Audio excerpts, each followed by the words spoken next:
네, 오해를 살 것 같아서 좀 수정할게요. YTN 라디오 눈높이 아나운서로 하겠습니다. 이 상표 제목이 있어서 그러게요. 오해할 수 있으니까요.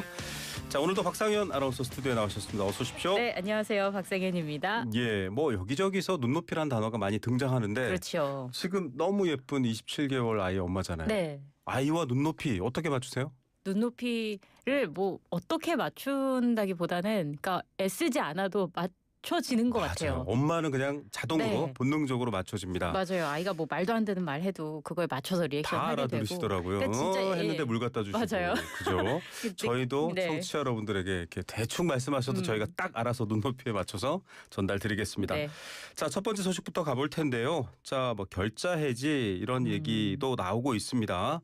갑질 의혹 때문에 굉장히 여권 전체가 부담스러워하던 상황이었는데 네. 강선우 여성가족부 장관 후보자 본인이 사퇴했습니다. 그렇습니다. 딱 그 인사청문 경과 보고서 재송부 시한을 하루 앞두고 전격 사퇴를 했습니다. 지명 한 근데 달 만이었어요. 강선우 장관 후보자는 사실 강행될 거다 이런 전망이 나오던 찰나였거든요. 그렇죠. 그런 이야기가 나오던 찰나였죠. 근데 SNS에 입장문을 올렸는데 네. 모든 걸 쏟아부어서 잘 해보고 싶었지만 여기까지였던 것 같다라면서 이재명 대통령 그리고 당을 향한 미안한 마음을 강조하기도 했고요. 또 마음 아팠을 국민께 사죄하고 큰 채찍 감사히 받아들여 성찰하겠다라고도 적었습니다. 네. 장관직의 의혹을 보였었어요. 갑질 의혹을 청문회에서 눈물로 돌파하기도 했었고 네. 하지만 추가 의혹의 전문성 자질과 관련해서 논란이 계속됐고 결국 대통령실과 당까지 부정 여론이 번지면서 버티지 못하고 결단한 것으로 보입니다. 네. 이렇게 되면서 강선우 후보자는 25년 동안 이어졌던 현역 불패를 처음 깼다는 불명예도 안게 됐습니다. 네, 현역 의원은 이제 국무위원 후보자가 되면 뭐 내려온 적이 없는데 네, 그렇죠. 첫살에다 2000년 이후로 얘기를 했습니다. 대통령실 입장 제가 앞서 소개했습니다. 눈높이 얘기를 했는데 어떻게 얘기를 했나요? 일단은 그 처음부터 말씀을 드리면 대통령실이 강선우 장관 후보자가 SNS에 사퇴 소식을 알린 직후에 긴급 브리핑을 열었습니다. 네.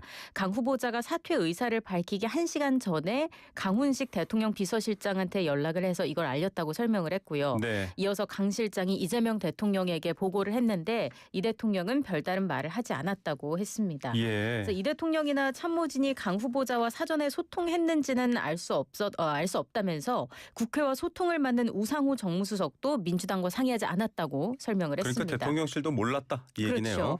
그래서 또 기습적인 사퇴 발표에 좀 당혹스러워하는 기류가 읽히는 것도 사실이었습니다. 예.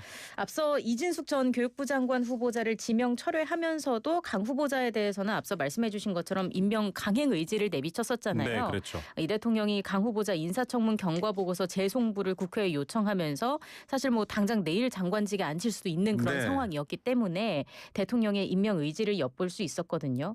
그래서 기습적인 사퇴 발표로 느껴졌던 것이기도 하고요. 어쨌든 이렇게 되면서 일단 이번 주 내로 강 후보자 임명을 마무리하겠다는 대통령실의 계획도 무산이 됐습니다.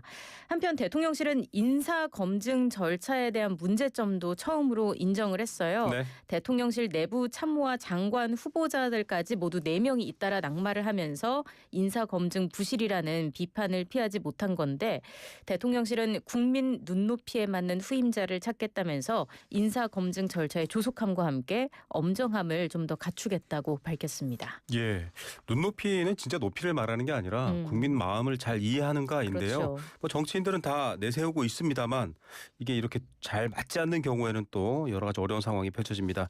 야당의 반응도 궁금해요. 네, 일단 야당의 경우에는 좀 한층 자신감을 얻은 분위기입니다. 네. 송원석 원내대표는 늦었지만 사퇴한 점을 인정한다라고 하면서도 갑질 의혹에 날을 세웠고요. 인사검증 시스템을 바로잡으라는 조언도 날렸습니다. 네. 이진숙, 강선우 전 후보자 2명을 나란히 낙마시킨 걸 계기로 좀 전국 주도권을 되찾아오겠다는 의지를 내비쳤다. 이렇게 좀 해석하는 시선이 많습니다. 네, 어제 우리 뉴스파이팅에 또 김상욱 의원 국민의힘에 계시다가 민주당으로 또 네. 옮기신 분이죠. 이분도 스스로 자신이 거취를 밝히고 입장을 표명해라라는 네. 얘기가 어제 좀 화제가 됐는데 그렇죠. 그 뒤에 아주 빠른 속도로 이야기가 바뀌고 있습니다. 네. 자, 앞으로도 저희가 어떤 국민들을 위해 일할 국무위원들을 잘 뽑는지 이 시간에 잘 분석하고 저희도 전달해 드리겠습니다. 자, 그리고 국민의힘 상황도 좀 봐야 되는데 제가 네. 윤희숙 위원장의 눈높이 얘기도 했습니다만 혁신이 잘 안 굴러가는 것 같아요. 좀 제동이 걸린 것 아니냐라는 네. 언론 보도가 많이들 쏟아져 그러니까요. 나오고 있어요. 국민의힘이 어제 이른바 윤희숙 혁신안을 논의하기 위해서 두 차례나 의총을 열었는데 뚜렷한 결론을 내리지 못했습니다. 네. 윤 위원장이 의총에서 3대 혁신안 가운데 그 당헌 당규에 계엄과 탄핵에 대한 대국민 사죄를 포함하자는 첫 번째 안을 거듭 피력을 했는데 네. 다수 의원들이 이재명 정부 장관 인선 문제 제기가 우선돼야 할 시기다라는 의견을 냈고 이런 공감대가 형성됐던 것으로 보입니다. 예. 그러니까 지금은 뭐 안규백, 정동영, 권오울 등 장관 후보자에 대한 인사 검증에 좀 더 주력할 때다라는 명분이 있었던 거고요. 예. 결국 큰 소득 없이 의총은 40분 만에 끝이 났습니다. 의총에서 의원들과 윤 위원장의 입장차만 확인되고 혁신안 논의를 위한 추가 의총 개최도 불투명한 상황이어서 뭐 사실상 혁신위의 쇄신 드라이브에 제동이 걸렸다라는 해석이 나오고 있습니다. 예. 그리고 최근 지도부와 윤 위원장의 그 갈등이 표출이 되기도 했었잖아요. 예. 지난 17일에 지도부에 혁신안 보고한 뒤에 윤 위원장이 그 회의 분위기를 그 은어인 다구리라고 표현을 하면서 문매, 몰매 몰매를 이런 표현으로. 맞았다. 네. 예, 이렇게 좀 순화를 할 수 있을 것 같은데 그런 단어로 표현을 하면서 지도부와 각을 세웠었는데 예. 뭐 혁신안 논의가 지지부진한 와중에 이렇게 갈등도 표출되기까지 하면서 혁신위 활동 폭이 더 좁아졌다라는 평가가 나오고 있습니다. 예, 어제는 뭐 여러 가지 의총 얘기로도 좀 시끌벅적했었습니다. 네. 저희가 야권 전체적인 얘기로 확대해서 천하람 의원에게 8시쯤에 자세히 물어볼 거거든요. 혹시 차에서 방송 듣고 계신 분 내릴 때 유튜브로 바꾸시면 됩니다. 아, 네. YTN 라이트 들어오시면 되고요. 자, 이런 가운데 8월 전당대회 대진표도 만들어지고 있습니다. 그렇습니다. 8월 전당대회 때까지만이라도 사실 당내 분열을 감추고 싶은 기류도 감지가 되고 있는데요. 친한동훈계로 꼽히는 초선 주진우 의원이 깜짝 출사표를 던지면서 당권 경쟁 구도의 변수가 또 생겼습니다. 진짜 깜짝이에요. 그렇죠. 네. 검사 출신의 주 의원은 탄핵 정국과 이재명 대통령 사법 리스크, 인사청문회 전국에서 활약을 보여왔는데 정치 신인답게 젊고 강한 보수를 내걸었습니다. 예. 그리고 이미 유력 주자로 거론돼 왔던 장동혁 의원도 기자회견으로 출마를 공식화했고요.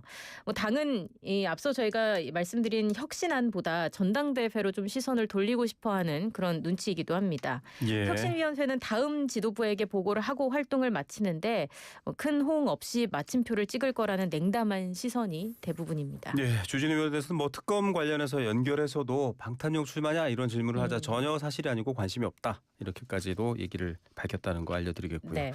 자, 다음에 경제 얘기로 가보겠습니다.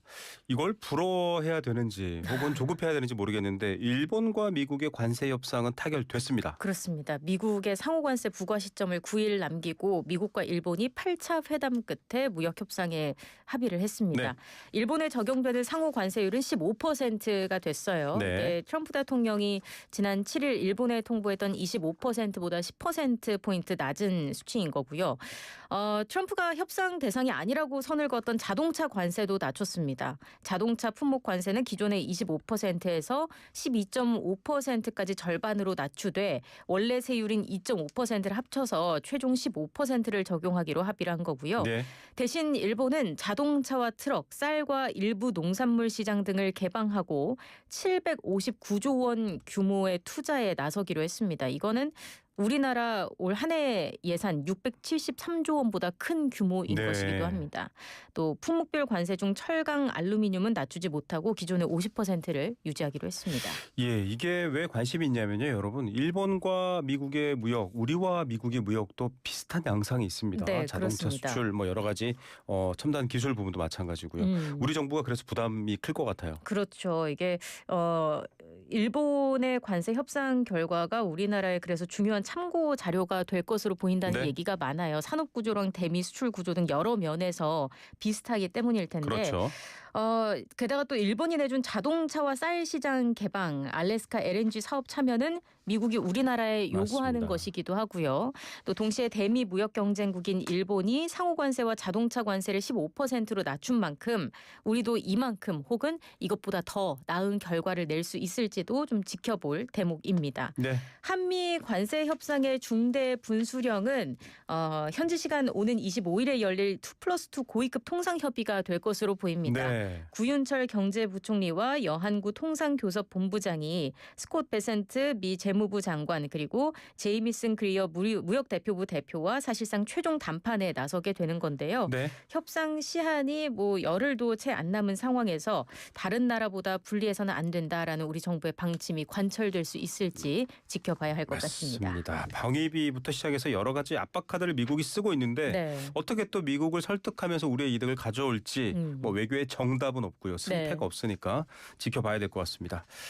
자, 소비 쿠폰 지금 아마 어제부터 사용하시는 분도 있고 그제부터 사용하시는 분들도 그렇죠. 있는데 신청하셨나요? 저 어제 신청했습니다. 간편하게 신청할 수 있더라고요. 생각보다 빨리 신용카드 되더라고요. 앱 쓰시는 분들은 그냥 거기서 바로 신청하시면 됩니다. 네.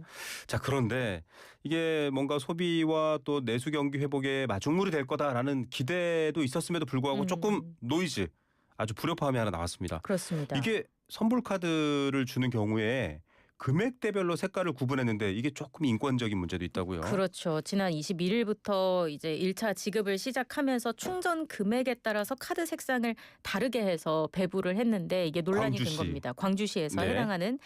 광주시에 해당하는 그런 내용입니다.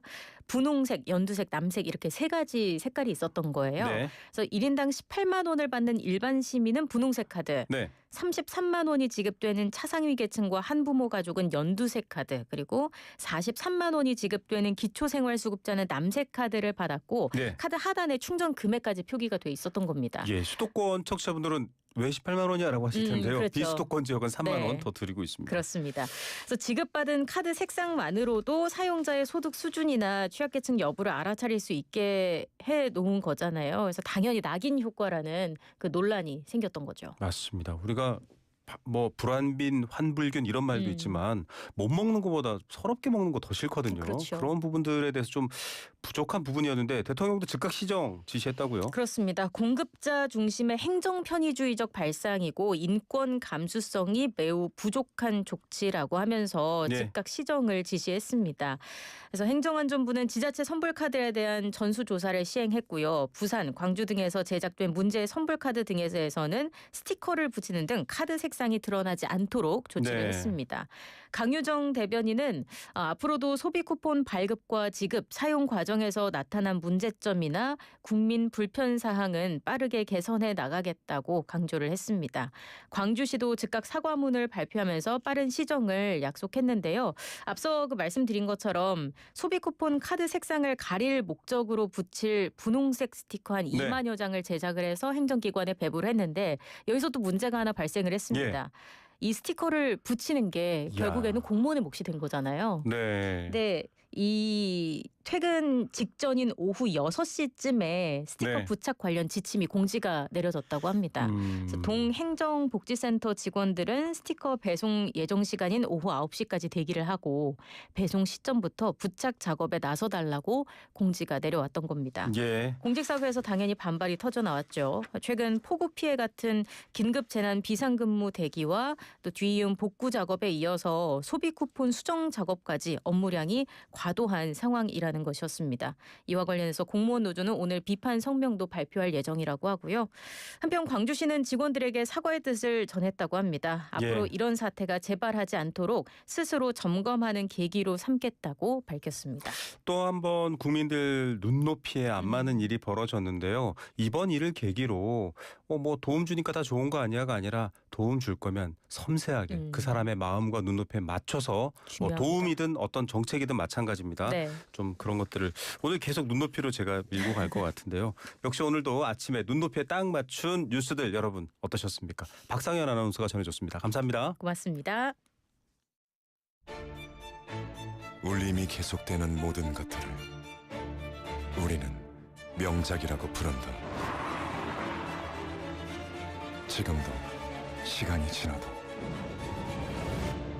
메르세데스 벤츠 S클래스 지금 가까운 전시장에서 모든 인쇄 가능한 성원 에드피아 온라인 주문 간편한 성원 에드피아 누구든지 어디서나 쉽고 빠르게 인쇄의 유토피아 성원 에드피아 여름에는 부채 판촉물. 다양한 부채 역시 성원의 드피아. 자연을 담아 자담 자담 치킨 자담 자담 자부심 담아 자담 자담 치킨 자담 자담 맛있어요 건강해요 자담. 잘 놀고 잘 자란 닭으로 만든 치킨 동물복지 자담 자담 치킨. 5,000년 전 한반도 최초의 재배벼가 자라난 땅 고향. 5,000년 후 그 땅에서 정성으로 길러낸 가와지쌀. 강한 생명력과 찰진 식감으로 한반도 쌀의 역사를 잇습니다. 고향 가와지쌀. 맛있는 요리의 가장 중요한 건 뭘까요? 불맛이죠. 칼맛이죠. 신선한 재료의 맛이죠. 아니, 맛은 손맛이죠. 바로 손보고 가세. 손 씻기, 보관 온도 지키기, 구분 사용하기, 가열하기, 세척 소독하기. 셰프의 기술은 요리를 살리고 식중독 예방 수칙은 안전을 지킵니다. 오늘도 식중독 예방 꼭 지켜주세요. 안녕하세요. 한우 명예 홍보대사 개그맨 윤영빈입니다. 무더위에 지치기 쉬운 요즘 이럴 때 필요한 건 뭐다? 든든한 우리 한우 고기가 여러분께 작은 위로가 되길 바랍니다. 국민에겐 힘이 되고 한우 농가엔 희망이 되는 함께하는 한우 소비, 바로 지금 꼭 필요할 때입니다. 저 윤영빈도 대한민국 한우와 함께 여러분의 건강과 경제 회복을 진심으로 응원합니다. 힘내자 대한민국, 한우 먹고 이겨내자. 이 캠페인은 한우 농가를 응원하는 한우자조금관리위원회와 함께합니다. 안녕하세요. 카드 고객센터입니다. 고객님의 개인정보가 유출된 것 같은데요. 확인을 위해 이 앱을 설치하셔야 합니다.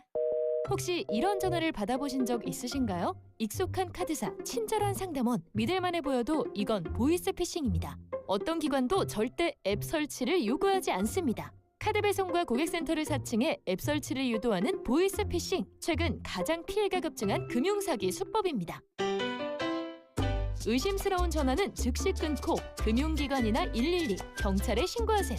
보이스피싱 예방 금융안전 캠페인 초혁신 디지털금융 NH농협은행과 함께합니다. 안녕하십니까. 인천광역시의회 의장 정혜곤입니다. 인천광역시의회는 300만 시민이 행복한 인천을 만들기 위해 오늘도 열심히 뛰고 있습니다. 다양한 정책 개발과 활발한 입법 활동은 물론 인천발 KTX와 GTX를 조속히 추진하고 인천형 행정구역 개편을 위해 시민과 소통하겠습니다. 현장에 답이 있다는 신념으로 민생 구석구석을 발로 뛰는 의정활동을 펼치겠습니다. 시민 여러분, 사랑합니다. 이 캠페인은 인천